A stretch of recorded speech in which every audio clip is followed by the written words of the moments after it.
Bonjour, bon dimanche, toute l'actualité des 168 dernières heures, voici le TV 168 générique.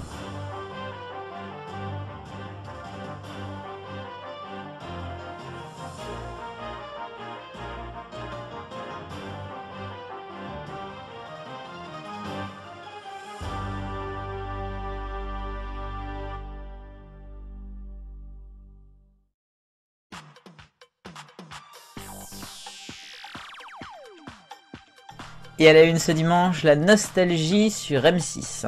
On l'a vu il y a quelques mois, il y a eu Hit Machine qui a fait son retour en prime time pour une soirée spéciale présentée par Charlie et Lulu.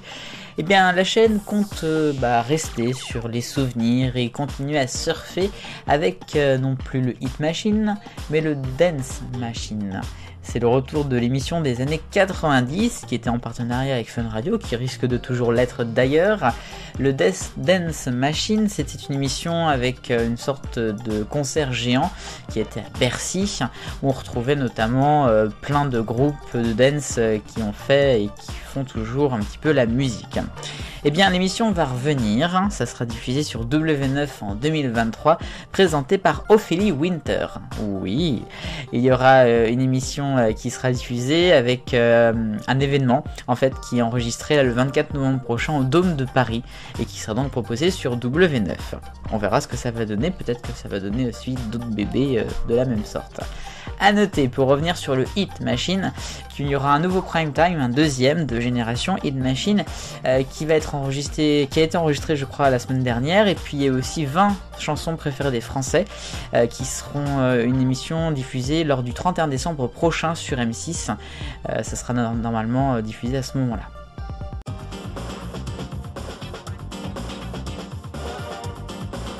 Question 168, un TF1 Max est-il mieux que Salto?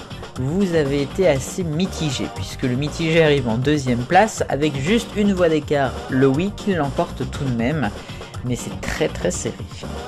La question de la semaine, le Dance Machine, qui connaît? Moi j'étais pas né donc je ne connaissais pas, je sais qu'il y en a certains d'entre vous qui ont connu. À vous de voter, le lien est dans la description.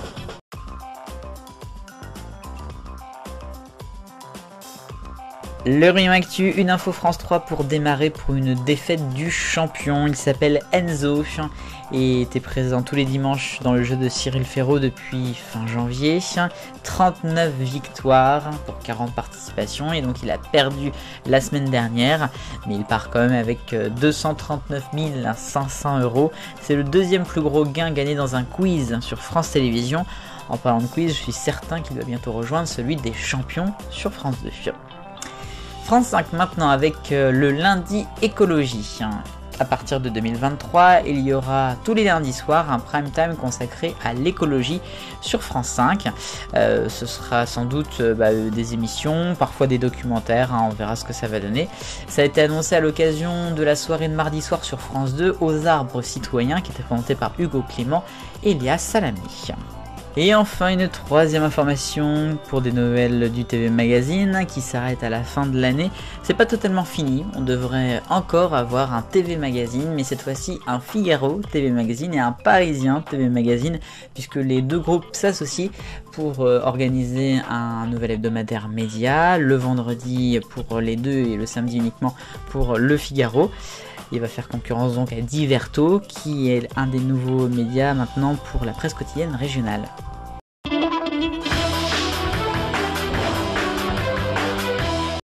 Oh là là là là, les points sont de retour avec une émission que je ne vais pas citer, vous l'avez reconnue avec le logo. Elle est souvent dans les points. Touche pas à mon poste qui a fait parler jeudi soir de nouveau avec Cyril Hanouna qui recevait Louis Boyard, député de la France Insoumise. Oui, il s'appelle Boyard, comme le fort. Et ils ont parlé notamment des migrants, de leur bateau pour arriver en France. Bref, la discussion a un petit peu tourné et à un moment donné est parlé de Bolloré, de Vincent Bolloré, qui fait des choses pas forcément très nettes en Afrique, c'est pas une surprise. Alors Hanouna est tout de suite monté en énervement, il a un petit peu violenté verbalement le député, c'est parti un petit peu très loin, il y a eu des signalements depuis à l'Arcom qui a dit qu'il va examiner la séquence, on va encore en entendre parler.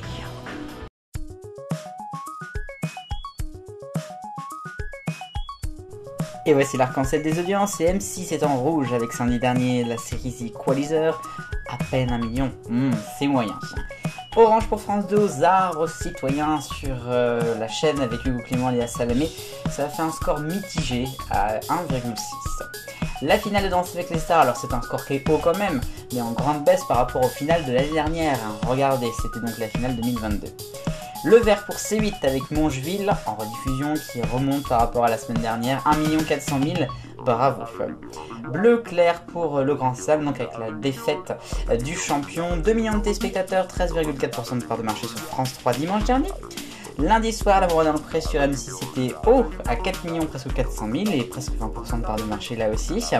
Et puis du violet pour le 20h de TF1, c'était l'annonce de la liste des bleus avec Didier Deschamps, presque 7 millions mercredi.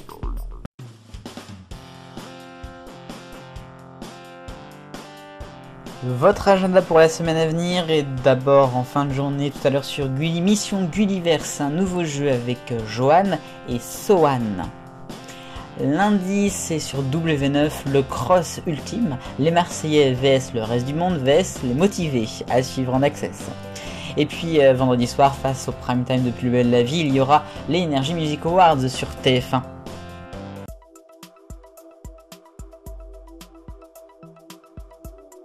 Et enfin, je viens de le dire, vendredi sera le dernier jour de diffusion du feuilleton Plus belle la vie, cultissime, après 18 ans sur France 3 du lundi au vendredi.